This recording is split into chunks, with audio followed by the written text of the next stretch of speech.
ఈ ఈవీఎంలతో గెలిచాడు అప్ప. అభివృద్ధి ఏంది చేసేది ఏం లేదు అప్ప. ఊరికి అందరినీ భయపడేయడము, కొట్టడము, ఏదన్నా నిజాలు ఇప్పుడు మా ఇంట్లో లేదని మాట్లాడినామనుకో మమ్మల్ని వేసుకొని పోయి స్టేషన్లో పెట్టడము, కేసులు పెట్టడము, కొట్టడము. ఇట్లా భయపడిచ్చి భయభ్రాంతులు చేసినా మేము జగన్ కోసం మా ప్రాణాలు ఇస్తాము. ఎందుకంటే జగన్ బ్రహ్మాండంగా పేద ప్రజలకి అందరికీ బ్రహ్మాండంగా చేస్తున్నాడు. ఇక్కడ మా తోపుతెర్తి ప్రకాష్ రెడ్డి కూడా 40 ఏళ్ళ కళ పేరూరు డ్యామ్కి నీళ్ళు తెప్పించా. పిఏబిఆర్ నుంచి ఎన్నో కోట్లు పెట్టి ఊరూరికి నీళ్లు సప్లై చేయించా.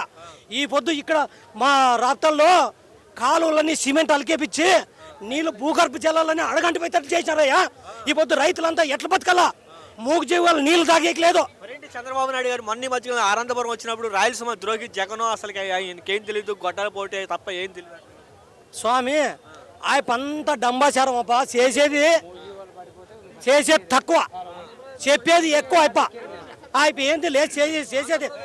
ఎప్పుడు ఆయన 40 ఏళ్ళు సర్వీస్ అంటాడు. 3-4 సార్లు సీఎం అంటాడు. మళ్ళీ ఏం చేసినావయ్యా? నువ్వు ఏం చేసినావు చెప్పు.